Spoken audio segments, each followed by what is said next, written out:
तो भाई इस वीडियो में बात करने जा रहे हैं हम लोग इस जॉब के बारे में जो कि है पाइथन इंजीनियर की पोजीशन के लिए।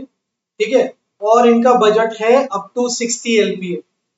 तो इसका ये मतलब है बजट से सिंपल सी बात है, क्लियर हो रहा है कि भाई आपको पाइथन का एक तोड़ू इंजीनियर होना पड़ेगा अगर आपको इसके राउंड्स क्लियर करने हैं तो। ठीक है। अब आ जाते हैं थोड़ा सा नीचे और देखते हैं इसकी जॉब डिस्क्रिप्शन। तो ये एक रिमोट जॉब है। ठीक है। बैंगलोर बेस्ड कंपनी है आपकी, एक यूएस स्टार्टअप है ये। और ये ढूंढ रहे हैं अपनी कंपनी के लिए चीफ टेक्निकल ऑफिसर। ठीक है भैया। नीचे आते हैं, ये क्वालिफिकेशंस होनी चाहिए भाई। अगर आपकी स्किल्स इन स्किल से मैच कर रही हैं, आपकी 7, 6, 5 स्किल भी मैच कर रही हैं इन मेंशन्ड स्किल से, तो आप इस जॉब के लिए अप्लाई कर सकते हो। कोई दिक्कत नहीं है। आप देख सकते हो मेरी 9 स्किल्स मैच कर रही हैं। ठीक है ना। तो यहाँ पे ये क्या क्या मांग रहे हैं वो देख लेते हैं। सबसे पहले ये कह रहे हैं back and web application development. तो भाई क्योंकि पाइथन इंजीनियर है तो of course Python is a back and language, right. तो आप बैक एंड संभालो। अब ये मांग रहे हैं object oriented programming and programming skills. इसका ये मतलब है कि भाई इंटरव्यू में ये 110% आपसे डेटा स्ट्रक्चर्स वाले क्वेश्चन जरूर पूछने वाले हैं। ठीक है ना। लिंक्ड लिस्ट की तैयारी करके जाना, हैशिंग क्या होती है वो पढ़ के जाना, बाइनरी ट्री, सॉर्टिंग, सर्चिंग, ये आपके टिप्स पर होने चाहिए। ठीक है। ज्यादा कुछ हार्ड नहीं पूछा जाता इंटरव्यू में। अगर आपको बेसिक स्ट्रक्चर भी क्लियर है ना, जैसे लिंक्ड लिस्ट है, उसमें आप सबसे पहले क्लास डिफाइन करते हो, फिर नोड्स के आप वेरिएबल इंस्टेंस वेरिएबल्स को लिए कंस्ट्रक्टर बनाते हो। ये बेसिक चीजें भी अगर आपको क्लियर है तो आप ये इंटरव्यू आराम से निकाल लो। ओके। इसके बाद आता है हमारा जैंगो, फ्लास्क और फास्ट एपीआई। अब भैया जैंगो आपको पता ही है, वेब एप्लीकेशन डेवलपमेंट का फ्रेमवर्क है। तो इससे क्लियरली पता चलता है कि ये आपसे वेब एप्लीकेशन बनवाएंगे वंस दे हायर यू। ठीक है। अब ये जैंगो बेस्ड क्वेश्चंस भी पूछ सकते हैं आपसे, पाइथन बेस्ड क्वेश्चंस भी होंगे। पाइथन बेस्ड क्वेश्चंस कौन कौन से होंगे मैं बता देता हूँ। जनरेटर्स जरूर करके जाइएगा, बहुत पूछा जाता है इंटरव्यूज में।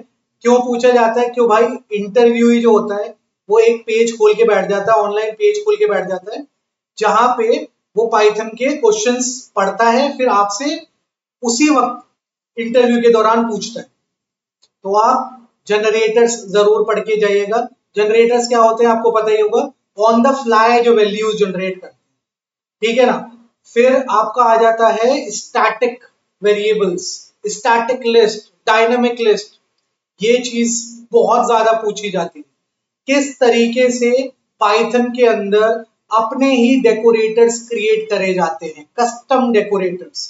ये क्वेश्चन तो मतलब मैं बता रहा हूं, मैंने अगर 100 इंटरव्यू आज तक दिए हैं तो 100 में से 90 इंटरव्यूज, ठीक है, जो मैं आपको पाइथन बेस्ड बता रहा हूं, उसमें ये क्वेश्चन पूछे ही गए मुझसे कि भाई आप कस्टम डेकोरेटर्स कैसे क्रिएट करते हैं। ठीक है। तो ये क्वेश्चन जरूर प्रिपेयर करके जाइएगा। डेटाबेस की जहां तक बात है, आपको डेटाबेस की बेसिक नॉलेज भी है, तब भी आप ये चीज निकाल लोगे, क्योंकि इन्होंने स्पेसिफिकली यहाँ पे मेंशन नहीं करा है कि भाई ये पोस्टग्रीज यूज करने वाले हैं या माई एसक्यूएल यूज करने वाले हैं, कौन सा डेटाबेस यूज करने वाले हैं।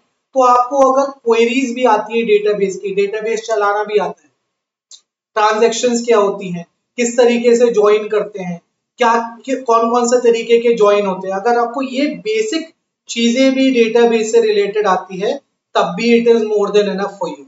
ओके। फ्लास्क भी एक फ्रेमवर्क है, ठीक है, जिससे कि आप एप्लीकेशन डेवलप कर सकते हो।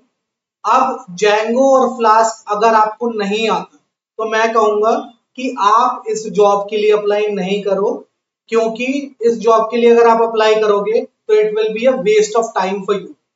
यहाँ पे क्वेश्चंस बहुत हार्ड पूछे जाने वाले हैं, है ना, लेकिन वो इतने डिफिकल्ट नहीं होंगे कि एक जैंगो डेवलपर या फ्लास्क डेवलपर उन क्वेश्चन को आंसर ना कर पाए। तो ये शायद बिगिनर्स के लिए डिफिकल्ट हो सकता है, लेकिन जो एक्सपर्ट हैं या फिर जो जैंगो या फ्लास्क की फंक्शनैलिटी जानते हैं, किस तरीके से ये फ्रेमवर्क्स काम करते हैं, बहुत आसानी से वो इंटरव्यू निकाल लेंगे। ठीक है ना भाई। Ability to work independently and remotely, बहुत सबसे अच्छी बात इस जॉब की ये है, it is a remote job, है ना। तो आपको कोई दिक्कत है नहीं, आप रिमोटली काम करो, अपनी फैमिली के साथ रहो। सबसे बेस्ट जॉब होती है रिमोट जॉब, ठीक है। लेकिन अपने आप से एक प्रॉमिस करके रखो कि भाई कंपनी के लिए आप डेडिकेटेडली काम करोगे, है ना। जो आपको काम दिया जाएगा वो कम से कम आप टाइम पे पूरा करोगे। बहुत बारी ऐसा होता है कि आप ओवरबर्डन महसूस करते हैं, तब अपनी फैमिली टाइम के साथ कभी कॉम्प्रोमाइज मत करना। ये सलाह मैं हर किसी को देता हूँ, ठीक है। आपको भी यही चीज बताऊंगा मैं। From my side, hope you guys enjoyed it. Bye bye, take care and have a great day ahead.